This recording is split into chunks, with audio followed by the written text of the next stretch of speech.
బాగా తిడతారో వారికి ఒక మంచి పదవి ఇస్తాను అని చెప్పడం, వాళ్ళు కూడా పోటాపోటీగా ప్రెస్ మీట్లు పెట్టి టీడీపీ పైన అలాగే చంద్రబాబు పైన బూతులు తిట్టడం. సో ఇది పరిపాటిగా మారిపోయింది అధికారంలో ఉన్నప్పుడు.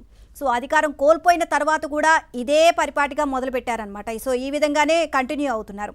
సో గతంలో ఏ విధంగా చేసాం, మేము అధికారంలో ఉన్నప్పుడు అలాగే చేస్తాం, అధికారం కోల్పోయినా సరే మా బిహేవియర్ ఇంతే, మేము మారము అని చెప్పేసి కరాఖండికి మనకి అందరికీ తేటతెల్లం అవుతుంది వాళ్ళ బిహేవియర్ చూస్తుంటే. సో దీనికి సంబంధించి మీరేం చెప్తారు?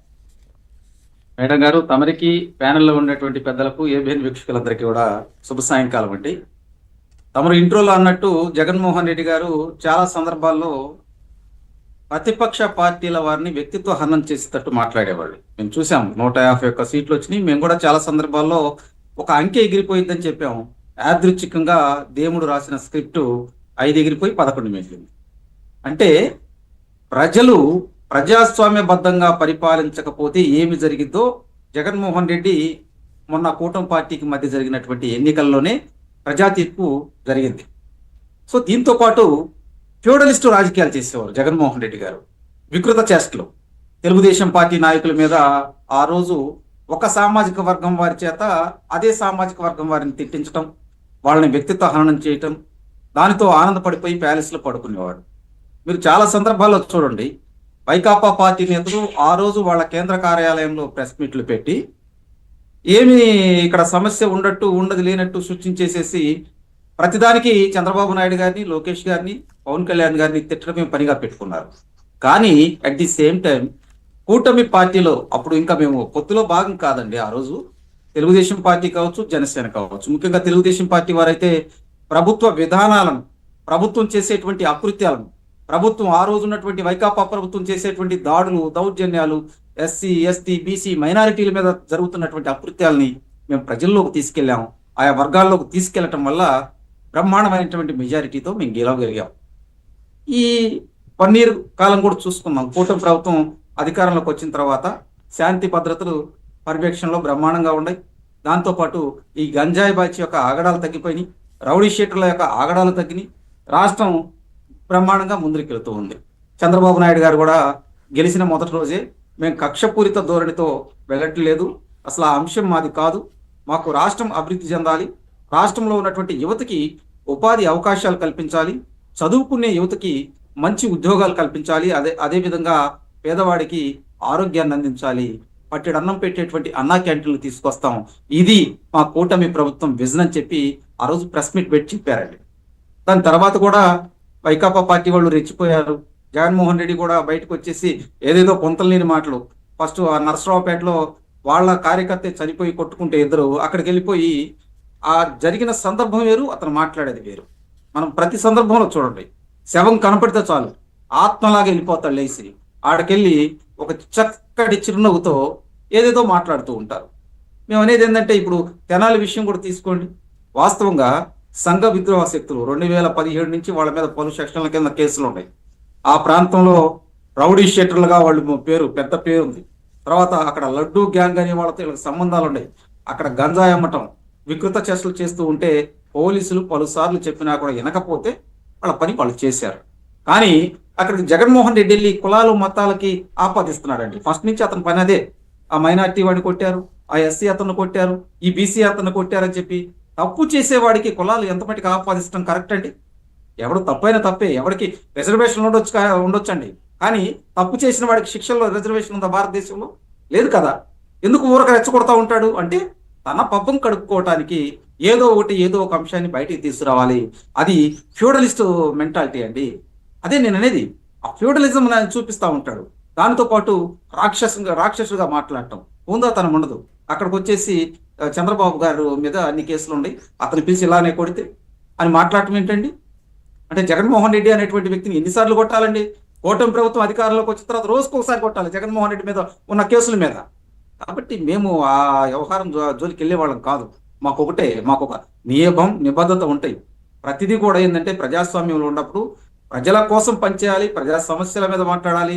ఏమైనా ఉంటే రాజకీయ పార్టీలు కూడా, ఇప్పుడు జగన్మోహన్ రెడ్డి గారు చూడండి, గతంకి ఇప్పటికి కంపేర్ చేస్తే 2 శత్రు పార్టీల లాగానే బిహేవ్ చేస్తున్నారు. వాళ్ళ కార్యకర్తలను ఆ విధంగా తయారు చేశారు. గతంలో ఇది ఉండేది కాదండి. ఏదన్నా కానీ పాలక పక్షం వాళ్ళు ఏదన్నా ఇబ్బందులు గురిచేసి అన్యాయం జరుగుతున్నప్పుడు ప్రతిపక్షం వాళ్ళు వచ్చి బయటకు వచ్చి మాట్లాడేవాళ్ళు, హుందాతనంగా ఉండేది. పాలకపక్షం అవి సరి చేసుకునేవాళ్ళు. జగన్మోహన్ రెడ్డి అనేటువంటి వ్యక్తి రాజకీయాల్లోకి రావటం వల్ల ఆంధ్రప్రదేశ్లో ఉన్నటువంటి మనుషుల మధ్య, కులాల మధ్య, ప్రాంతాల మధ్య తారతమ్యం వచ్చేసిందండి. నేను చాలా సందర్భాల్లో చెబుతున్నా, ఫ్యూడలిస్ట్ మెంటాలిటీ జగన్మోహన్ రెడ్డిది. కాబట్టే అతను బయటికి వచ్చినప్పుడల్లా కూడా బైఫికేషన్ చేస్తూ ఉంటాడు. అవకాశాన్ని బట్టి ఊసరవిల్లిలాగా మారుతూ ఉంటాడు. అవకాశాన్ని బట్టి తన రాక్షస మనస్తత్వాన్ని బయటికి చెబుతూ ఉంటాడు. అవకాశాన్ని బట్టి అక్కడ ఆ ప్రాంతంలో ఉన్నటువంటి ప్రజలను రెచ్చగొడతా ఉంటాడు. అవకాశాన్ని బట్టి ఆ కులాల మధ్య చిచ్చు పెట్టాలని చూస్తూ ఉంటాడు. జగన్మోహన్ రెడ్డి మనస్తత్వం అది. ఎందుకు చెబుతున్నానంటే, ఈ 1 year కాలంలో అతను పరామర్శలకు వెళ్ళినప్పుడు కానీ, అతను ప్రెస్ మీట్లు పెట్టినప్పుడు కానీ, అతను మాట్లాడే విధానాన్ని చెబుతున్నానండి. ఉన్నది లేనట్టు, లేనిది ఉన్నట్టు స్క్రీన్ మీద ఏదో కడికట్టు మాంత్రికులాగా వ్యవహారం చేస్తూ ఉంటారు. అదే పందాలో కింద ఉన్నటువంటి అంబటి రాంబాబు కావచ్చు, ఆ తర్వాత రోజా కావచ్చు, తర్వాత మీకు విడుదల రజనీ కావచ్చు, వీళ్ళందరూ రెచ్చిపోయి పోలీసుల మీద దౌర్జన్యాలు చేయటం, వీళ్ళేదో హీరోల్లాగా బిహేవ్ చేస్తున్నారు. తప్పు చేసినా కూడా హీరోల్లాగా బిహేవ్ చేస్తున్నారు. అంటే ఏంటంటే, ఈ రాష్ట్రంలో శాంతి భద్రతలు బాగుండి, ఎక్కడ ఏ ఇష్యూ లేదు, మనమే ఏదో ఒకటి క్రియేట్ చేయాలని చెప్పి ఆ సందర్భాలు చూస్తుంటే మనకు అర్థమవుతుంది. వైకాపా పార్టీలో ఉన్నటువంటి నేతలు ఆ విధంగా చేస్తూ ఉన్నారు. కాబట్టి రాష్ట్రంలో ఉన్నటువంటి ప్రజలు కూడా విఘ్నతగా ఆలోచిస్తూ ఉన్నారండి. నిన్న జగన్మోహన్ రెడ్డి గారు తెనాలి అంశం కానీ, అదే విధంగా నిన్న అంబటి రాంబాబు గుంటూరులో పోలీసుల మీద దురుసుగా మాట్లాడిన విధానం కానీ చూస్తూ ఉంటే, వీళ్ళు కావాలని ప్రీప్లాన్డ్ గా చేస్తున్నట్టుంది. వీళ్ళు కావాలని ప్రీప్లాన్డ్ గా చేస్తూ రాష్ట్రంలో శాంతి భద్రతలు లేవని ఒక అగాధం సృష్టించాలని చూస్తూ ఉన్నారు. కాబట్టి కూటమి ప్రభుత్వం కూడా నిశ్చితంగా పరిశీలిస్తుంది. అవసరమైనప్పుడు ఖచ్చితంగా వాళ్ళ మీద ఎటువంటి చర్యలు తీసుకోవాలో కూడా ఆ విధంగా చర్యలు తీసుకునిద్దండి. చాలా మంది అనుకుంటున్నారు ఈరోజు, అరే అంబటి రాంబాబు బయటకు వచ్చి ఆంబోతులాగా మాట్లాడుతుంటే కూటమి ప్రభుత్వం ఎటువంటి నిర్ణయం తీసుకోవట్లేదంటే, ప్రజలు విజ్ఞతకు వదిలేస్తారు కొన్ని అంశాలు. అక్కడ జరిగిన పరిణామాలు ప్రజలు చూస్తూ ఉంటారండి. మనం ప్రజలకు జవాబుదారీతనంగా ఉండాలి. ఇక్కడ ప్రభుత్వాలన్నీ కూడా ప్రజల యొక్క ఆలోచన విధానాన్ని ముందుకు తీసుకెళ్లే విధంగా పనిచేయాలి. దాంట్లో ఏంటంటే, ప్రతిపక్ష పార్టీలు అక్కడ ఏదైనా లోపాలుంటే ఇది జరుగుతుందని చెప్పాలి. కానీ అరే అక్కడే వీళ్ళు సీన్ క్రియేట్ చేసేసి శాంతి భద్రతలు విఘాతం కలిగించే విధంగా ఇవన్నీ ఇష్యూలు చేస్తూ ఉన్నారు. మనం ఈ మధ్యకాలంలో విడుదల రజని ఆమె మాట్లాడినటువంటి వ్యవహారం కూడా మనం చూసాం. పోలీసుల మీద దురుసుగా మాట్లాడుతూ ఏలు చూపిస్తూ సిఐ గారు అని కేకలు పెట్టింది. నిందితుడిని కారులో పెట్టుకొని ఆ విధంగా కేకలు పెడితే ఎలా అండి? అంటే వీళ్ళందరూ కూడా నేర ప్రవృత్తిని ఆజ్యం పోస్తున్నారండి. ఇక్కడ మరి వైకాపా పార్టీ వాళ్ళు చేసేది ఏంటంటే, జగన్మోహన్ రెడ్డి దగ్గర నుంచి వాళ్ళ కింద ఉన్న నాయకుల దాకా ఏదో ఒక విధంగా ఒక క్రియేట్ చేసేసి ఈ రాష్ట్రాన్ని ఇదిగో ఇక్కడ తప్పు జరుగుతుంది, అక్కడ తప్పు జరుగుతుంది ఏలెత్తి చూపిస్తానికి శతవిధాలా ప్రయత్నాలు చేస్తున్నారు. అంటే కృత్రిమ ఉద్యమాలు చేయాలనే ఆలోచనలో వాళ్ళు ఉన్నారండి. కాబట్టి నేను ఇంకొక అంశం కూడా చెబుతా.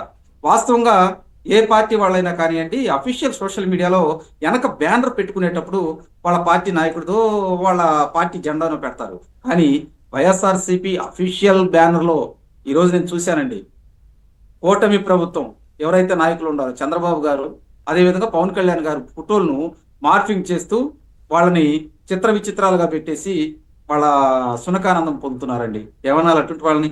నేను ఒకటే అంటున్నా, భారతదేశం ప్రజాస్వామ్య దేశం. ఇటువంటి ప్రజాస్వామ్య దేశంలో రాక్షస పాలన చేసేటువంటి రాక్షసుల్లాగా ప్రవర్తించేటువంటి ఫ్యూడలిస్ట్ మనస్తత్వం కలిగినటువంటి వాళ్ళని ఖచ్చితంగా తరిమి కొట్టాలి. వాస్తవంగా ఈ రాష్ట్రంలో వైకాపా పార్టీ అపోజిషన్ లో ఉండడానికి కూడా వీలు లేదు. అందుకనే ప్రజల అపోజిషన్ స్థానం కూడా ఇలా.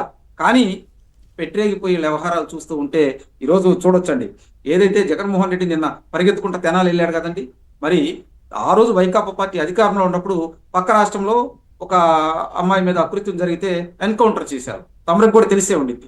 ఆ రోజు ఆ విషయాన్ని ఆ రోజు ఉన్నటువంటి జగన్మోహన్ రెడ్డి గారు సమర్థించారు. ఎస్, ఇలా చేయటం కరెక్ట్ అని. మరి ఈ రోజు అదే విధంగా తెనాల్లో ఉన్నటువంటి అంశాన్ని ఎందుకు సమర్థించలేదండి? నేను ఇంకోటి కూడా చెబుతా, పోలీసులు పలుమార్లు చెప్పినా కానీ వాళ్ళ మీద ఆ విధంగా చేశారు. కానీ ప్రజాస్వామ్యంలో అటువంటి హింసాత్మకమైనటువంటి ఘటనలు కూడా చూడలేదండి. నేను అది కూడా చెబుతున్నా. కానీ ఎందుకు చేశారు? పదే పలుమార్లు అక్కడ చెబుతున్నా వినకుండా అక్కడ ఉన్నటువంటి పోలీస్ కానిస్టేబుల్ మీద అటాక్ చేయటం, ఇవన్నీ చేయటం వల్లే పోలీసులు వాళ్ళు కొంత చట్టాన్ని చేతుల్లోకి తీసుకురానేది చాలా మంది అభిప్రాయం, విశ్లేషకుల అభిప్రాయం కూడా అదే.